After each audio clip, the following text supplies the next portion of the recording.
The Mixer. On quiet provision and the things God leaves within reach. When I left Washington, D.C., I packed my life into boxes and storage units. Books, dishes, kitchen tools, winter coats, lamps, pictures. The normal evidence of a life lived somewhere for a very long time. Shelves that had once felt settled slowly emptied into cardboard boxes labeled with black marker. Most of it went into 2 storage units while I figured out what came next. Even after a serious trip to Goodwill, I still managed to pack 8 plastic tubs of clothes. I'm not proud of that number, but there it is. Apparently, I had accumulated more life than I realized, or at least more shoes. Moving has a way of revealing things like that.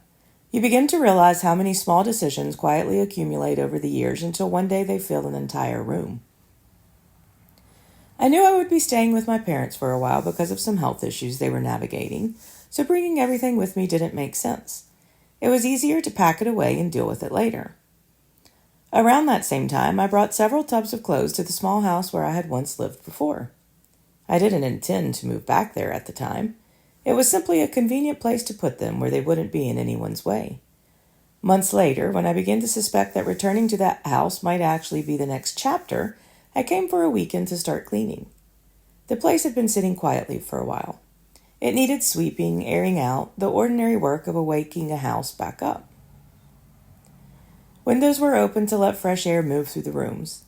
Dust gathered along the edges of the floors where no one had walked for months. The house had that stillness that empty places often develop when life pauses inside them. I opened cabinets and drawers, trying to remember what had been left behind and what I would need to purchase. It felt a little like meeting a former version of myself and trying to piece together her logic. In one of the kitchen cabinets, tucked neatly on the shelf, sat my KitchenAid mixer. I remember standing there for a moment, completely confused. I didn't remember bringing it here. In fact, I was fairly certain it had gone into storage with the rest of my kitchen. It was the familiar one, the heavy base, the bowl nested neatly beside it, exactly the way I usually left it when it wasn't in use. I called my mom just to make sure she hadn't bought a new one and left it there. "No," she said, "that's yours." I asked her why on earth I would have brought it here instead of the storage unit with everything else. She laughed. I wondered that too at the time. To this day, I still don't know why I brought that mixer to the house instead of the storage unit with everything else. I don't remember packing it. I don't remember unloading it. I only remember opening the cabinet door and finding it sitting there. At the time, I had already started sketching out the early ideas for the small baking business that would eventually become the stand. Nothing was certain yet. It was still more prayer than plan. Just small thoughts scribbled in notebooks and quiet conversations about whether something like that could even work. But I had also been through a year of upheaval, enough uncertainty that even small reassurances felt significant. Standing in that quiet kitchen, looking at the mixer sitting on the shelf, I felt something settle within me. The room was silent, except for the sound of the windows open to the yard outside. Maybe this strange new direction wasn't a mistake. Scripture is full of moments where provision appears quietly, often before anyone fully understands why it is there. Abraham climbs a mountain with Isaac, and only then notices the ram caught in the thicket.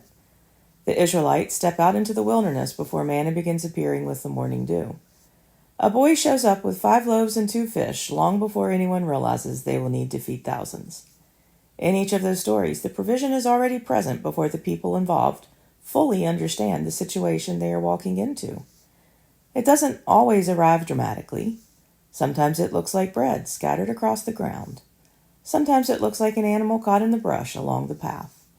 And sometimes it looks like a mixer, tucked quietly in the back of a cabinet. I had packed away almost everything I owned into storage units, convinced that whatever came next would require starting over from a fairly empty place. But standing there in that quiet kitchen, looking at the mixer already waiting on the shelf, it felt a little like finding one small piece of provision set aside ahead of time. Apparently God left one thing out.